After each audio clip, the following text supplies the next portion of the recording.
When you're in business, let me tell you how this works. You really have to be very, very clever who you mix with. I've worked with many different people, as you can imagine, and it was fascinating to see these things unfold, particularly as their businesses became more and more successful, because suddenly they're surrounding themselves with people that tell them they can make even more money. And of course, then there's other people that say, oh, I could do this for you. Eventually, when things go wrong, they all disappear. It's a little bit like the Simon Cowell empire that I mentioned a couple of days ago now. Simon, Britain's Got Talent, X Factor, all around the world, that sort of stuff. I worked with Simon back in the 90s when he literally had a mobile phone, a set of keys, and a very lucrative salary from RCA Records, right? And he built up a company, but very quickly he surrounded himself with a lot of people that were able to spend a lot of that money.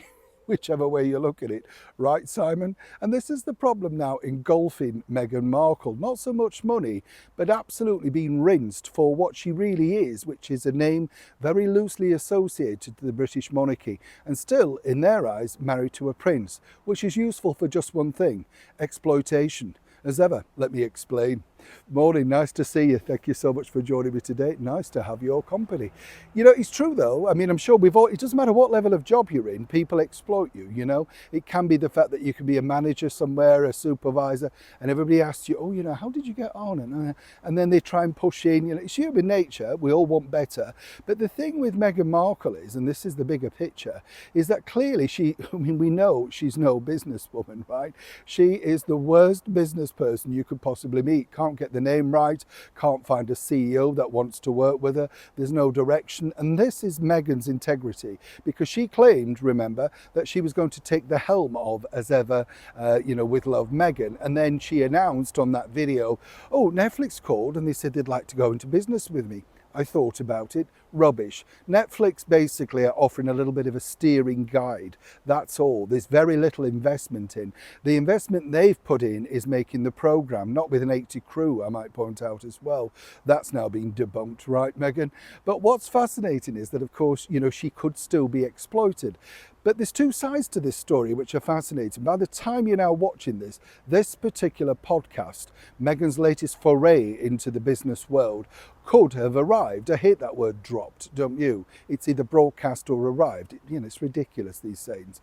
Now, what I find interesting is, on this video, yes, hosted by a lady called Emma Grede, well, the bottom line is, Grede is, I think I'm not sure, anyway, Emma, she has a podcast called Aspire. They all have them, don't they? They make their money, then they think they want you to know how they did it. Well, it's just normally a stroke of luck, stroke of genius. Her thing is, a Londoner, worked very hard, networked very well, invested, met the Kardashians at a Paris fashion show, talked her way in, now a percentage in Skims, Kim Kardashian's underwear range, whatever you want to call it, lingerie, I'm not sure, girls, but you know what I mean.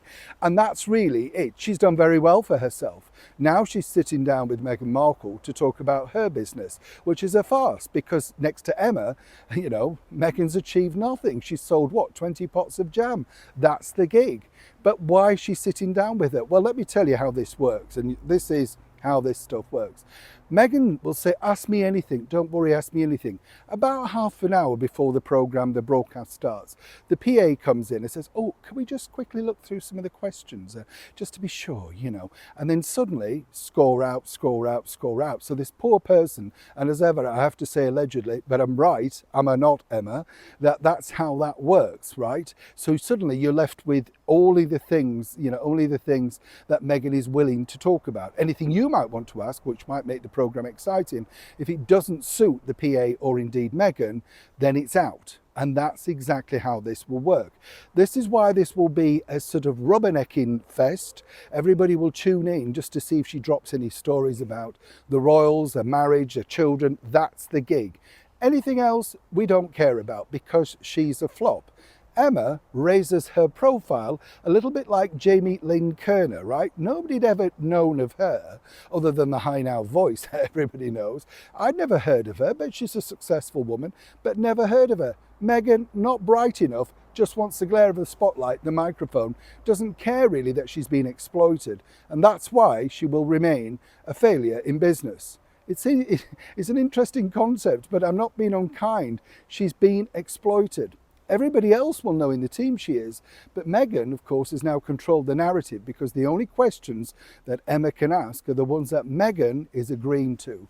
So it's an absolute pointless watch, pointless interest. You're not going to learn anything from this, other than, of course, the fact that Emma, well, you've heard of her now, result, right?